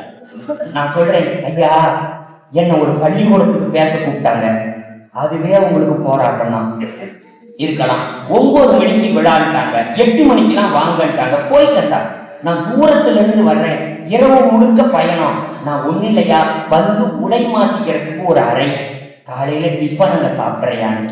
இது ஒரு விஷயமே இல்லை சார், இதையெல்லாம் பேசுறீங்க. அப்ப நான் சரிங்க, பள்ளிக்கூடத்துக்கு கொண்டு போய் கிரவுண்டு வரைக்கும் கூட்டிட்டு போய் கார்ல இறக்கி, சார் ஒரு உடை மாத்திக்கிறதுக்கு அறையணை, அதான் அந்த மாடி இருக்குல்ல அப்படின்னா, சார் அந்த மாடியில ஒரு அறையானே, மாடிக்கு போற படி இருக்கு இல்லையானா, படிக்கு பக்கத்து அறையானே, இல்ல படிக்கு கீழே ஒரு அறை இருக்குல்ல அதுமா. சார் படிக்கு கீழே என்ன அறை சார் கட்டியிருப்பாங்க?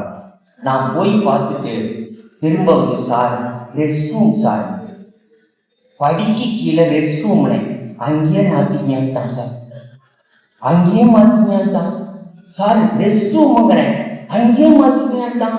நான் கேட்கல சார், கெஞ்சன சார், அங்கேயே மாத்திக்கிட்டான். நான் சரியில்லை, ஏன்னா 3 முறை கேட்டோம் அங்கேயே மாத்திக்கிறவன் 4வது முறை கேட்டா இங்கேயே மாத்திக்க, இங்கே மாத்தி கிரவுண்ட் இல்லையா சார்? போன சார், போயிட்டு படி ரூமுக்கு கீழே சார் நின்னா நெட்டி இடிக்குது, நீட்டுனா சோறு இடிக்குது. நான் என்னடா பண்றது? லைட்ட போடுறேன் சார், 2 குழவி கூடு சார், 2 குழவி கூடு சார். எனக்கு அப்படியே அதுல இருந்து ஒரு 10 செங்குழவி வடதுருவத்துக்கும் தென்துருவத்துக்கும் பறக்குது சார். எனக்கு என்னமோ தலைக்கு மேல போர் விமானம் பறக்கிற மாதிரி நான் உணர்றேன். ஆனா தலைக்கு மேல போர் விமானம் பறந்தா கூட அவன் பதுங்கு குழியில பதுங்கலாம். நான் ஏற்கனவே பதுங்கு குழியில தான் இருக்கிறேன். நான் என்ன பண்ணுவேன்? நீங்க கூட்டுல கூட உசுறு இல்லாமல, எனக்கு உசுரே அந்த கூட்டுல தான் சார், உடனே கூட்டுல தான் இருந்துச்சு. அப்புறம் என்ன பண்றது? குனிஞ்சுக்கிட்டே பேண்ட போட்டு, குனிஞ்சுக்கிட்டு பேண்ட மாத்தலாம், குனிஞ்சுக்கிட்டே எப்படி சார் சட்டையை மாத்துறது?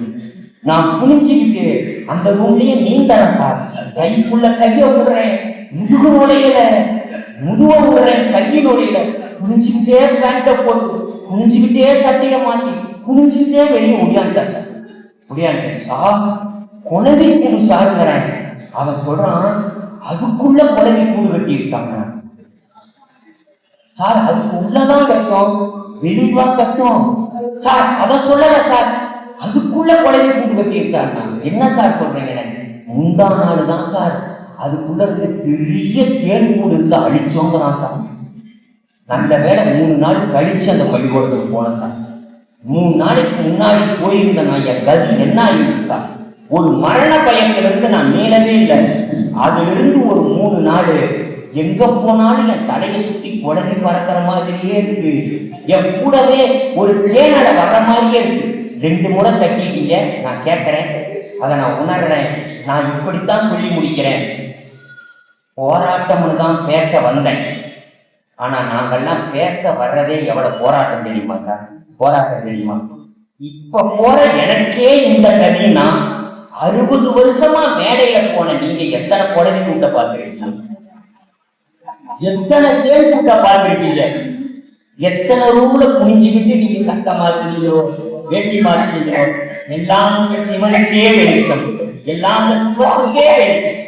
நடுவர் முடிச்சுட்டு சாப்பாடுன்னு சார் போய் எங்க சார் உட்கார வைக்கலாம்? ஒரு அறையில உட்கார வைக்கலாம்ல. அந்த ஸ்கூலுடைய பெரிய ஆபீஸார் 20 பேர் வேலை பார்க்கறாங்க.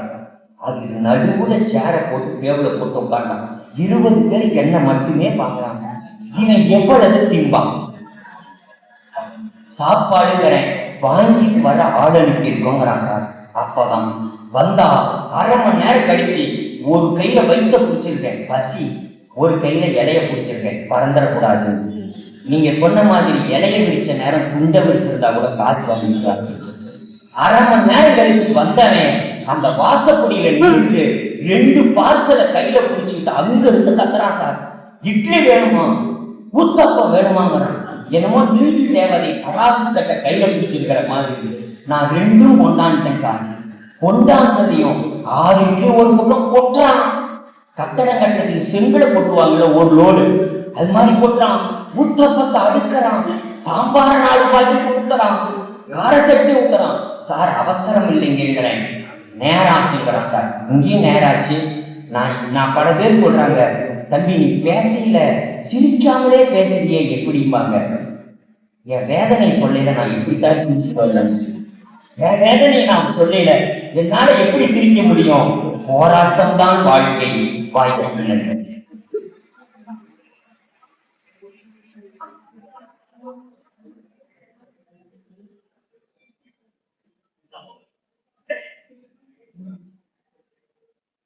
ரொம்ப ரொம்ப ரொம்ப சிறப்பாக நிலநலம் பேசினாரு. உண்மையில நம்ம அவ்வளவு மகிழ்ச்சியா இருக்கும். நிஜமா அவருடைய பேச்சை கேட்டுட்டு நீங்க வீட்டுல போய் வீட்டு ரீடிங் எடுத்துப்பாங்க, கம்மியா இருக்கும், நார்மலா இருக்கும். இப்போ சுகர் கூட மென்டல் ஒரியினால் தான் அதிகமாகும். நான் இன்னைக்கு சொல்றேன், இங்க வந்துட்டு போறதுனால வெறும் ஏதோ 2 பேச்சு கேட்டு போனோம்னு இல்லை, ஒரு ஆரோக்கியத்தை வரவு வைத்துக் கொண்டு வீட்டுக்கு நம்ம போவோம்.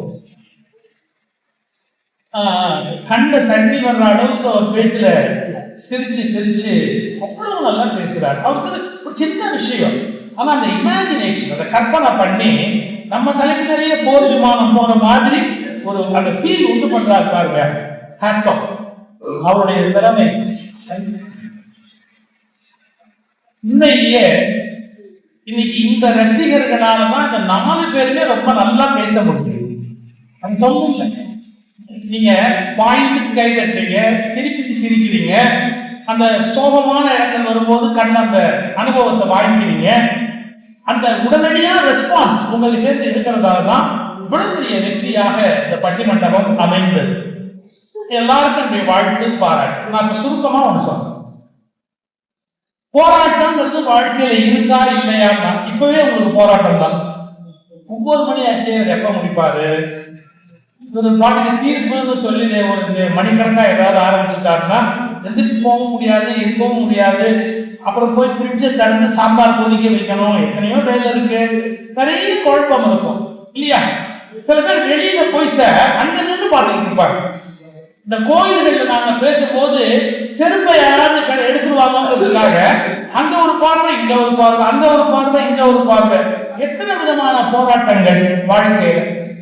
போராட்டம் இல்லாம வாழ்க்கை இருக்குமானா இருக்காது. நான் கொஞ்சம் சயின்ஸுக்கு போறேன். 30 ஆண்டுக்கு முன்பு நான் பேசின விஷயம் இது, இன்னைக்கு நேற்றுக்கு இல்லை, 35 ஆண்டுக்கு முன்பு பேச்சில் இது பதிவாயிருக்கு. இதெல்லாம் இப்ப சொல்லி சொல்லி சொல்ல வேண்டியிருக்கு. ஏன்னா எங்களுக்கு பின்னால வந்த பல பேர் அவனுக்கு மாதிரி போட்டான். அதனால என்ன நினைக்கிறாங்க, அவன் பேசுறதை பார்த்து நான் பேக்கெட் பேசுறேன். எவ்வளவு பெரிய விபரீதம் பாருங்க சார். ஒரு மனிதன் இந்த உலகத்துல தோன்றும் போதே விஞ்ஞானம் என்ன சொல்லுது தெரியுமா? ஒரு தகப்பனுடைய உடம்புல இருந்து மில்லியன் மில்லியன் பல லட்சம் உயிர் அணுக்கள் புறத்து ஓடியாது. எங்க தாயினுடைய கருவறையை நோக்கி ஓடி வருது. அங்க வந்து இடம் பிடிக்கணும். கரெக்டா அந்த வயிற்றுல இருக்கிற அந்த கருமுட்டை இறங்கி கீழே வரணும். அது 2 இணைஞ்சு ஒரு குழந்தையா உருவாகணும். இப்ப சொல்லட்டுமா, ஒரு குழந்தை பிறக்கிறதுக்கு முன்னாடி பல லட்சம் உயிரணுக்கள் கொல்லப்பட்ட பிறகுதான் ஒரு குழந்தை மண்ணிலேயே பிறக்கிறது. இப்ப இந்த ஒரு குழந்தை நீங்க பாக்குறீங்க, பல லட்சம் உயிரணுக்கள் இறந்து போச்சு பாருங்க. அது போராட்டம் இல்ல, அது ஓடி வந்தது அங்கேருந்து எப்படியாவது கருமுட்டையோடு சேர்ந்து நாம ஒரு குழந்தை ஆயிடணும் அப்படின்னு. நாம் பிறக்கும் போதே பல லட்சம் பேரை கொன்று விட்டுத்தான் இந்த பூமியில் பிறந்திருக்கிறோம் என்பதை ஒரு வினாடி நினைத்துப்பார். இப்ப அதை பாசிட்டிவா யோசிக்கலாம். கொன்று விட்டு நம்ம எடுத்துக்க வேண்டாம், வென்று விட்டு எடுத்துக்கல. கொல்லுதல் பாவமாகலாம், வெல்லுதல் எப்படி பாவமாகும்? நாம அவங்களை கொல்லல, வேகமா ஓடியாடணும். இருக்கிற ஒருத்தர் கொஞ்சம் வேகமா ஓடணும். அப்படி வேகமா போனதால நமக்கு கொஞ்சம் இடம் கிடைச்சது. இதேதான் கேட்கிறேன், தகப்பன் உடம்பிலிருந்து தாயின் உடம்புக்கு ஓடிய போது ஏன் ஓடினோம்னு யாராவது சிந்திச்சமா? ஓடணும், ஓடினா மட்டும்தான் நம்மளால அந்த இடத்தை பிடிக்க முடியும் அப்படின்ற எண்ணத்துல நாம ஓடி போய் பிடிச்சோம். அப்போ வாழ்க்கை இயல்பிலேயே ஒரு விதமான போராட்டங்களுக்கு மத்தியில் தான் தொடங்குகிறது. இப்ப நான் இப்ப சொல்ற பாருங்க, அந்த பகுதியை நீங்க யோசிச்சு பாருங்க. ஏன் ஓடணும், எதுக்கு ஓடணும் தெரியாமையே ஓடி போய் கருவறையில இடம் பிடிச்ச பாத்தீங்களா? அது மாதிரி நீங்க வாழ்க்கை முழுவதும் ஓடுவதை நிறுத்த முடியாது. ஏன் ஓடணும், எதுக்கு ஓடணும் தெரியாது, ஆனா ஓடி ஆகணும். ஸ்கூலுக்கு போகணும், காலேஜுக்கு போகணும், படிக்கணும், டிகிரி வாங்கணும், வேலைக்கு போகணும், யாராவது நம்ம சொல்லிக்கிட்டே இருப்பாங்க, ஓடிக்கிட்டே இருக்கணும். ஏன்னா கண்டுபிடிக்க முடியுமா? ஒரு பையன் பரீட்சையில ஃபெயில் ஆயிட்டான் சார். அப்போ ஒருத்தர் சொன்னான், இந்த ஃபெயிலான பையன் சொல்றான், செத்து போலாமான்னு தோணுகிறார், தற்கொலை பண்ணிக்கலாம்னு தோணுது. இன்னொரு சொன்னான், வேணாம், நீ தற்கொலை பண்ணினா மறுபடியும் பிறந்து எல்கேஜில இருந்து ஆரம்பிக்கும்.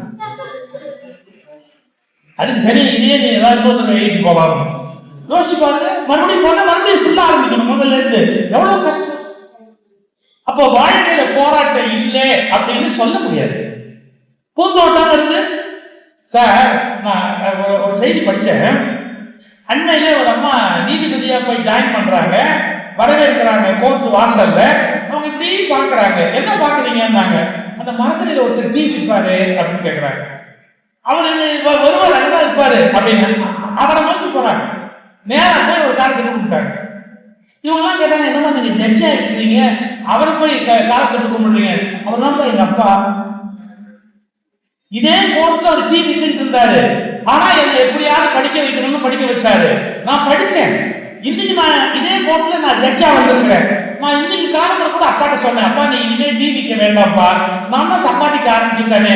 அப்பவும் எங்க அப்பா சொன்னார், என் சொந்த உழைப்பில் தான் நான் வாழ்வேனே ஒழிய உன்னுடைய காற்றில் நான் வாழ மாட்டேன் அப்படின்னு சொல்லி கேட்க மாட்டேங்கிறாரு எங்க அப்பா.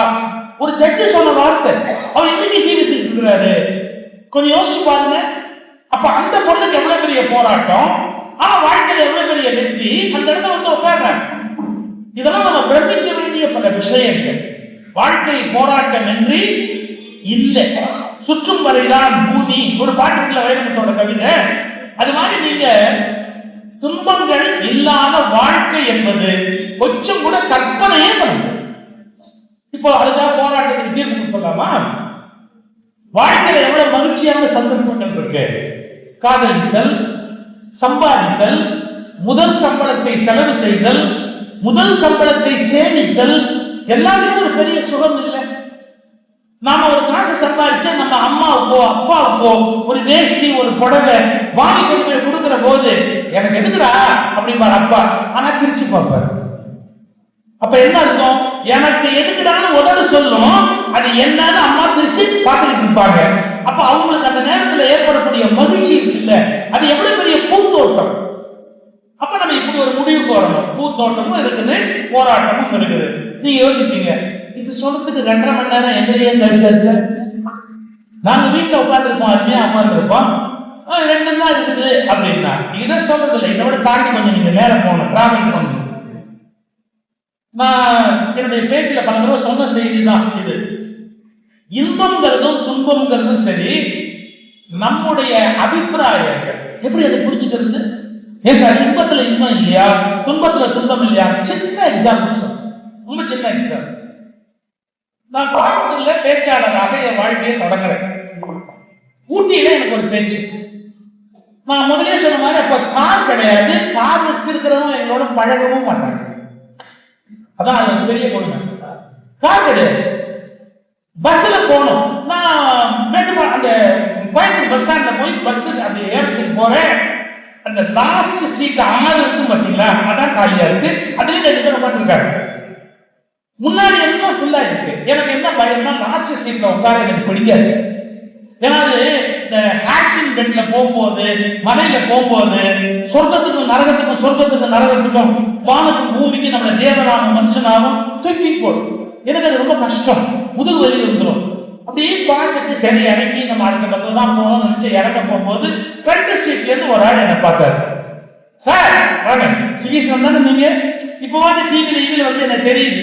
அப்ப தெரியாது, சுமாரா தெரியும், கோயம்புத்தூர்ல தெரியும். சார் நீங்க சுகீஷன் தானே? ஆமா வாங்க. இந்த ஃப்ரெண்ட்ல நான் உட்காந்துருந்தேன், உட்காருங்க சீட்ல உட்காருங்க. நீங்க ஊட்டி ஏதாவது மீட்டிங் போவீங்க, நான் என்ன கொஞ்சம் அடுத்த பஸ்ல போயிருக்கேன், என்ன கெட்டு போச்சு, உட்காருங்க உட்காருங்க. உட்கார்ந்ததுக்கு அப்புறம் அந்த பஸ் கிளம்ப போகுது சார். அப்போ இந்த லாஸ்ட் பஸ் சீட்டு ஃபுல்லாச்சா இல்லையா, ஒரு பின்னஸ் இருக்கும்ல, யான்கிட்ட துன்பம் எவனுக்குன்னு தெரியணும்ல. அதனால இந்த திரும்பி நீ பாக்குற யார் உட்காந்துருக்கா அப்படின்னு பாக்குறேன். உண்மையில சார் ஆச்சரியத்துல ஆச்சரியம், ஒரு நியூலி மேரிடு கப்பல் வந்து உட்கார்றாங்க. இப்ப நீங்க யோசிப்பீங்க, நியூலி மேரிடுன்னு உனக்கு தெரியுமா அப்படின்னு? தெரியும். நியூலி மேரிடுக்கும் ரொம்ப நாள் ஆச்சரியத்துக்கும் என்ன அடையாளம் தெரியுங்களா?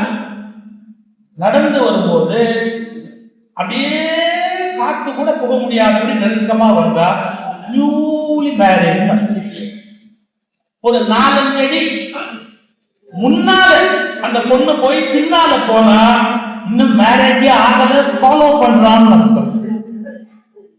சமய சுற்றுமொழி வாழ்க்கை தெரியலாம் பேசலாமா? நாளைக்கான யூடியூப்ல வந்து கவலைப்படாதீங்க, ஒரு சமய சுற்றுவாழ் பேசுகிற பேச்சா இது அப்படின்னு. ஏய், சமய சொற்பொழி வாழ்க்கை காதல் இருக்காரு காதலிக்காம சமய சொற்பொழி ஈர்க்கடை நுழையாத அளவுக்கு நெருக்கமா போனா நீங்க மேரிட். ஒரு 4 மணிக்கு முன்னாடி அந்த பொண்ணு போய் பின்னால போனா ஃபாலோ பண்றோம்னு இருக்கும். நீ வந்த வெரைட்டி போ, நான் போறேன் அப்படின்னு ஒரு 5 மணிக்கு முன்னாடி போக அந்த அம்மா அண்டா பின்னாடி வந்தா கல்யாணம் ஆகி 4-5 வருஷம் ஆச்சு. உங்களுக்கு இன்னும் கரெக்டா எத்தனை வருஷம் ஆச்சுன்னு தெரியணுமா? எத்தனை அடி இடைவெளி இருக்கோ அத்தனை வருஷம் ஆச்சு அப்படிங்கிறது கன்ஃபார்ம்டா தெரியும். நான் இந்த பிஹெச்டியே பண்ணிருக்கேன். நான் பார்த்தேன் 2 நியூலி மேரிடு வந்து எனக்கு கொஞ்சம் வருத்தம். ஐயோ பஸ் தூக்கி போடுறப்ப கஷ்டப்படுவாங்களே, ரொம்ப சிரமப்படுவாங்களே. மேட்டுப்பாடு தாண்டி இது பாருங்க, இந்த ஹேப்பின் பெண்ட்ல இது போகுது பஸ். ஐயோ கஷ்டப்படுவாங்களே அப்படின்னு நினைச்சு பார்த்தா அவங்க கஷ்டப்படுறது அவங்களுக்கு ரொம்ப ஹெல்ப்ஃபுல்லா இருக்கு. ஒவ்வொரு ஹேப்பின் பெண்ணும் அவங்க ரொம்ப ஹெல்ப்ஃபுல்லா இருக்கு. அவங்க ஆனந்தத்தோட உச்சியில் இருக்காங்க. இப்ப நீங்க யோசிக்கிறீங்க, உன்னை ஒரு பெரிய மனுஷன் நினைச்சு பேச, நீ இதெல்லாமா பார்த்தேன், உங்களுக்கு எல்லாம் சொல்ல வேண்டி இருக்குமே நான் கவனமா பார்த்தேன். இதெல்லாம் பார்க்கிற அளவுக்கு நான் மொட்டமான ஆளா?